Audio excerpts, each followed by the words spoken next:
ಇನಾಮ್ ಸಾಬ್ ಹಜರತ್ ಸಾಬ್ ಮುಲ್ಲಾ ನಿಧನ. ಅಜಂ ನಗರ 5ನೇ ಕ್ರಾಸ್ ರಹವಾಸಿ ಇನಾಮ್ ಸಾಬ್ ಹಜರತ್ ಸಾಬ್ ಮುಲ್ಲಾ ವಯಸ್ಸು 74 ಭಾನುವಾರ ಬೆಳಗಿನ ಜಾವ ನಿಧನರಾದರು.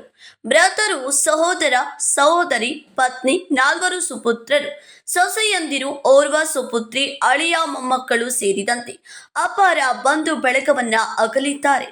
ಮೃತರು ಎನ್ಯು ಸುಬಾನಿ ಮುಲ್ಲಾ ಅವರ ತಂದೆಯಾಗಿದ್ದಾರೆ.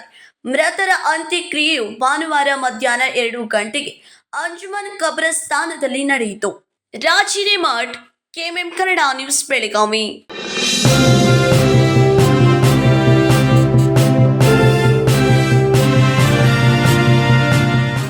ಭೀಮಾ ಆಗಸ್ಟ್ 10ರಿಂದ 30ರವರೆಗೆ ವರಮಹಾಲಕ್ಷ್ಮಿ ಹಬ್ಬವನ್ನು ಆಚರಿಸಿಕೊಳ್ಳುತ್ತಿದ್ದು, ಹಬ್ಬದ ಸಂಭ್ರಮದಷ್ಟೇ ಪ್ರಕಾಶಮಾನವಾಗಿ ಹೊಳೆಯುವ ವಿಶೇಷ ಕೊಡುಗೆಗಳನ್ನು ಗ್ರಾಹಕರಿಗಾಗಿ ನೀಡುತ್ತಿದೆ. ಚಿನ್ನದ ಮೇಲೆ ಪ್ರತಿ ಗ್ರಾಂಗೆ 1,000 ರೂಪಾಯಿವರೆಗೆ ರಿಯಾಯಿತಿ, ವಜ್ರಾಭರಣಗಳ ಮೇಲೆ ಪ್ರತಿ ಗ್ರಾಂಗೆ 1,000 ರೂಪಾಯಿ ಫ್ಲಾಟ್ ರಿಯಾಯಿತಿ ಹಾಗೂ ಪ್ರತಿ 50 ಗ್ರಾಂ ಬೆಳ್ಳಿಯ ಖರೀದಿಗೆ 1,000 ರೂಪಾಯಿ ರಿಯಾಯಿತಿ ಪಡೆಯಿರಿ. ಹಳೆಯ ಚಿನ್ನದ ವಿನಿಮಯದ ಮೇಲೆ ಪ್ರತಿ ಗ್ರಾಂಗೆ ಹೆಚ್ಚುವರಿ 150 ರೂಪಾಯಿ ಪಡೆಯಿರಿ. ಅಷ್ಟೇ ಅಲ್ಲ, ಲಕ್ಕಿ ಡ್ರಾ ಮೂಲಕ 4 ಕೋಟಿ ಮೌಲ್ಯದ ವಜ್ರಾಭರಣಗಳನ್ನು ಗೆಲ್ಲುವ ಅವಕಾಶ. ಕೊಡುಗೆಗಳು ಎಲ್ಲ ಭೀಮಾ ಮಳಿಗೆಗಳಲ್ಲಿ ಲಭ್ಯ. ಷರತ್ತುಗಳು ಅನ್ವಯ.